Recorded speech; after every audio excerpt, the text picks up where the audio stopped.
Bonjour à tous, aujourd'hui on va s'intéresser à la partie téléphonie IP et on a pour cela réalisé un petit réseau très simple qui donc met en jeu un téléphone IP étant censé communiquer avec un autre téléphone IP à terme, mais pour que ça puisse se faire il va falloir qu'ils utilisent ce qui sera un serveur. Pour l'instant c'est une station toute bête sans aucun protocole ni rien du tout dessus.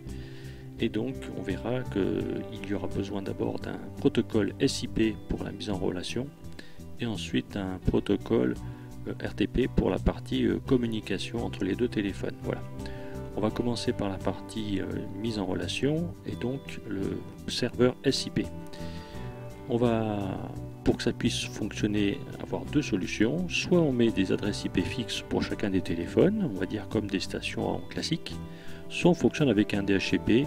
Ici on a bien des cartes réseau sur chaque téléphone qui sont en dynamique, donc on va pourquoi pas mettre un serveur DHCP sur le serveur et on va faire en sorte que ces téléphones puissent s'initialiser avec le DHCP. Donc on y va, on va prendre les fonctionnalités réseau, le serveur DHCP et on va définir le serveur comme actif et on va mettre la plage 10, on va mettre 10, 1 jusqu'à 10, 1, 10, 10 par exemple. Voilà, ça suffira.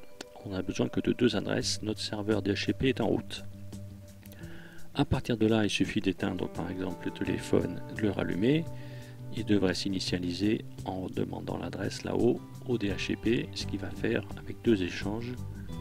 Et on aura donc l'adresse IP qui va venir et la même chose pour l'autre téléphone après. Voilà, donc il suffit de l'éteindre et de le rallumer. Et le téléphone reçoit son IP de cette manière-là, par exemple. Voilà. Donc à partir de là, maintenant, nos téléphones étant au point de vue IP connectés correctement, eh bien, il va falloir les faire communiquer avec le protocole SIP, là encore avec un serveur. C'est un serveur qui n'est pas forcément le même que le DHCP, bien sûr, mais je vais peut-être y aller par autrement, en double-cliquant ou en faisant propriété de la station. Auparavant, on avait donc le serveur DHCP qui était ici. Et on va utiliser le serveur SIP, donc le protocole SIP, on va le configurer. Donc voilà comment ça se passe. Il suffit ici de créer des comptes pour chaque téléphone, en fait chaque personne qui utilise un téléphone. Donc on va créer un compte Lisa par exemple et le mot de passe secret. Et on va lui mettre un numéro de poste 1, 2, 3. On va l'ajouter dans la liste des comptes. On voit au passage qu'il y a une information supplémentaire qui n'a pas été saisie, puisque l'adresse IP du téléphone sera affectée quand le téléphone sera recensé par le serveur. Et donc il y a une étape où le téléphone va s'initialiser, on le verra, et l'adresse IP du téléphone sera connue par le serveur justement à ce moment-là. Et inversement, le serveur fournira le numéro de poste pour ce téléphone, puisque sur le téléphone on indiquera juste des éléments d'authentification, à savoir Lisa, secret, et puis bien sûr quel est le serveur auprès duquel il faut se faire recenser.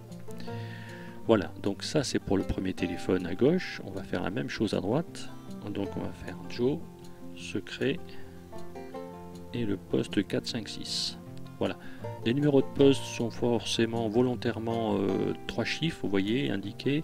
Ils sont forcément 3 chiffres, il ne faut pas qu'ils commencent par 0, tout simplement parce qu'en général le 0 permet de sortir du réseau. Donc évidemment, pour que ce soit à peu près plausible, on a évité ça. Voilà, en dessous il y a une partie dont je n'ai pas encore parlé, mais c'est simplement les communications qui sont en cours sur le serveur. Le serveur a en fait une trace des communications qui sont en cours, même s'il ne réalise pas durant la communication, les échanges. Ça permet par contre, c'est lui qui va permettre de fermer les échanges. La fin de la communication repassera par lui. Voilà, je valide donc ce serveur SIP. Donc maintenant on a le serveur SIP qui est en route, on a le petit téléphone qui est là-haut. Et donc on va pouvoir maintenant recenser notre téléphone de Lisa par exemple auprès de ce serveur. Voilà, donc on voit effectivement que ce téléphone n'est pas configuré correctement. Il est inconnu du serveur SIP et donc on va faire tout ce qu'il faut pour justement remédier à ça. Donc le compte Lisa à gauche, on va mettre le mot de passe toujours secret et on va choisir notre serveur et on va valider et donc on va qu'effectivement l'inscription se fait avec le compte et le mot de passe, et la localisation ici IP est cette fois-ci enregistrée dans notre serveur. Donc je vais fermer cette fenêtre là.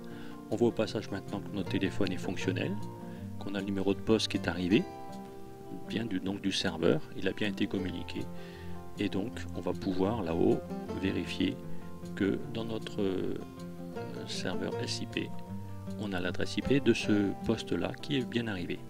Donc ça permettra au téléphone, enfin au serveur, de contacter ce téléphone plus tard. On va faire la même chose sur le poste de Joe, donc on va là aussi le configurer. On va mettre le compte de Joe, le mot de passe secret et le serveur SIP là-haut. Je valide. Voilà, c'est fait. Donc maintenant on va pouvoir communiquer avec les deux téléphones. Donc le mieux c'est de double-cliquer encore une fois sur l'autre téléphone et de s'amuser en fait à envoyer un message de l'un vers l'autre. Alors si on a un micro on pourra s'enregistrer, sinon le plus simple c'est de taper, et ça va faire un peu comme des SMS pour simuler la discussion. Alors on va commencer par décrocher, on va imaginer que c'est Lisa qui appelle, donc on va décrocher le téléphone de Lisa et on va faire les numéros de poste de Joe. C'est parti. Donc la communication est en route, donc le serveur est appelé, le serveur va joindre l'autre téléphone.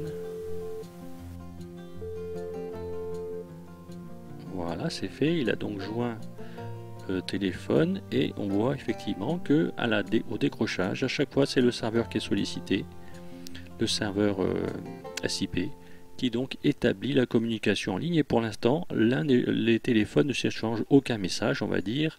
La partie échange de temps réel, on va dire, d'information vocale, l'information vocale en fait va être communiquée de l'un à l'autre directement sans passer par le serveur, tout simplement pour une question d'efficacité avec un autre protocole, donc RTP. Voilà, on va par exemple ici imaginer qu'on parle et qu'on envoie quelque chose. Donc ici soit on prend le micro et on essaie de parler et on voit si on entend. Tout simplement on va envoyer un message: bonjour, comment vas-tu? Voilà, bon, on va juste écrire bonjour, ça ira bien. Voilà, on envoie donc le message ici de côté gauche de Lisa, et donc on voit bien ici le protocole RTP qui a été utilisé et la requête qui est arrivée directement sans passer par le serveur, et on observe qu'il n'y a pas de réponse dans ce protocole. C'est un protocole qui est le plus efficace possible, par contre qui n'est pas sécurisé, c'est-à-dire que si jamais le paquet avec les informations prend du temps, voire n'arrive pas, eh bien l'émetteur ni le destinataire ne sont au courant, à part bien sûr des messages saccadés, on va dire une voix saccadée, mais c'est tout ce qu'on aura. Voilà. Alors bon, on peut faire une réponse, etc. Mais bon, le but ici c'est de voir le minimum du protocole. On va donc dire ça va, voilà, on va remettre ce qu'on veut, on va faire en sorte qu'une réponse arrive. Voilà, c'est fait. Et puis on va imaginer maintenant que l'un et l'autre vont mettre fin à la communication. Donc si c'est par exemple le premier téléphone qui met fin à la communication, va avertir le serveur, et c'est le serveur qui va avertir l'autre téléphone de la fin de la communication. Démonstration, je raccroche le téléphone de droite de Joe. Donc la requête est montée là-haut, et voilà, on a l'information comme quoi là-haut maintenant il y a la fin de la communication qui apparaît sur le téléphone de Lisa à gauche, et donc maintenant il n'y a plus de communication, on peut raccrocher.